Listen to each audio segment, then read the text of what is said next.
കരയാം, നമ്മുടെ സങ്കടങ്ങൾ തീരുവാൻ വേണ്ടി മാത്രം. ചിരിക്കാം, നമുക്ക് സന്തോഷമുണ്ടാകുമ്പോൾ മാത്രം. എന്നാൽ ഒരിക്കലും മറ്റുള്ളവരെ സങ്കടപ്പെടുത്തുകയോ അവരുടെ വീഴ്ചയിൽ സന്തോഷിക്കുകയോ ചെയ്യരുത്. പ്രതീക്ഷിച്ചതൊന്നും നടക്കാത്തതിൽ വിഷമിക്കരുത്. പകരം സന്തോഷിക്കുക. നിങ്ങൾ ആഗ്രഹിച്ചതിനേക്കാൾ മികച്ചത് ദൈവം നിങ്ങൾക്കായി കരുതി വച്ചിട്ടുണ്ട്. ലോകത്തിലെ ഏറ്റവും വലിയ അത്ഭുതം നമ്മുടെ ജീവിതമാണ്. കാത്തിരിക്കുന്നത് എന്താണെന്നറിയാതെ ഓരോ ദിവസവും നമ്മൾ സഞ്ചരിക്കുന്നു. നമ്മൾ ചോദിച്ചു വാങ്ങുമ്പോഴല്ല, നമുക്കായി എന്തും മനസ്സറിഞ്ഞ് തരുമ്പോൾ മാത്രമാണ് അവയെല്ലാം നമുക്ക് വളരെ പ്രിയപ്പെട്ടതാവുക. അത് സ്നേഹമായാലും പരിഗണനയായാലും. മറ്റുള്ളവരെ മനസ്സിലാക്കാതെ വിമർശിക്കുന്നതിന് മുൻപ് നിങ്ങളുടെ വാക്കുകൾ, പ്രവൃത്തികൾ, സ്വഭാവം എന്നിവ സ്വയം വിലയിരുത്തുക. യാഥാർത്ഥ്യം എന്നത് സാഹചര്യങ്ങൾക്കനുസരിച്ച് മാറുന്നതല്ല. പ്രതിസന്ധി ഘട്ടത്തിൽ സത്യസന്ധമായ നിലപാടുകൾ സ്വീകരിക്കുകയാണെങ്കിൽ പോരായ്മകളിലും ഉറച്ചു നിൽക്കാൻ നമുക്ക് സാധിക്കും. രക്തബന്ധമല്ല, വിശ്വാസമാണ് യഥാർത്ഥ ബന്ധം. വിശ്വാസമുണ്ടെങ്കിൽ അപരിചിതരും നമുക്ക് വേണ്ടപ്പെട്ടവരാകും. വിശ്വാസമില്ലെങ്കിൽ സ്വന്തങ്ങൾ പോലും അന്യരാകും.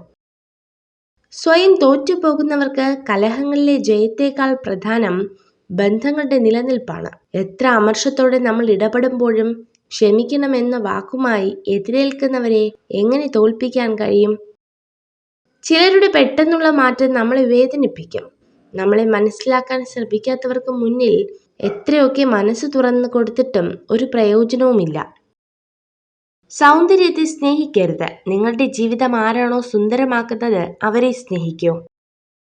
ചിലരുടെ സ്വാർത്ഥ താല്പര്യങ്ങൾക്ക് നമ്മളെ കിട്ടില്ല എന്നറിയുമ്പോൾ അവർ നമ്മൾക്കായി സമ്മാനിക്കുന്ന പ്രതിഫലത്തിന്റെ ഒരു രൂപമാണ് ഒറ്റപ്പെടുത്തൽ.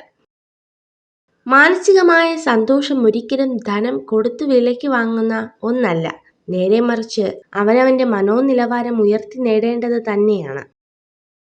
ഞാൻ വിജയിച്ചു എന്നൊരാൾ പറഞ്ഞാൽ അത് യഥാർത്ഥ വിജയമല്ല. നമ്മുടെ വിജയം മറ്റുള്ളവർ അവരുടെ വിജയമായി ആഘോഷിക്കുമ്പോൾ മാത്രമാണ് അത് യഥാർത്ഥ വിജയമാകുന്നത്. കുറഞ്ഞു പോകുന്നത് സ്നേഹമല്ല, താല്പര്യമാണ്. സഫലീകരിച്ച ആഗ്രഹങ്ങൾക്ക് പിന്നീട് അത്ര ആവേശം കാണില്ല.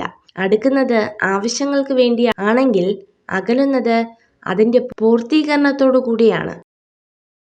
ഒരു സ്ത്രീ അവളുടെ പ്രശ്നത്തെക്കുറിച്ച് നിങ്ങളോട് പറയുമ്പോൾ അതിനർത്ഥം അവൾ നിങ്ങളെ ഏറ്റവും അധികം വിശ്വസിക്കുന്നു എന്നാണ്. നമുക്ക് ശരിയാണെന്ന് തോന്നുന്നത് പറഞ്ഞുകൊണ്ടേയിരിക്കുക. കാരണം നമ്മുടെ ശരികൾ പറയാൻ നമ്മളേ ഉള്ളൂ. തെറ്റുകൾ പറയാൻ നമുക്ക് ചുറ്റും ഒരുപാട് പേരുണ്ട്. നിങ്ങൾ ഈ വീഡിയോ കണ്ടതിന് നന്ദി. ഇതുപോലുള്ള കൂടുതൽ വീഡിയോകൾക്കായി ചാനൽ സബ്സ്ക്രൈബ് ചെയ്യൂ.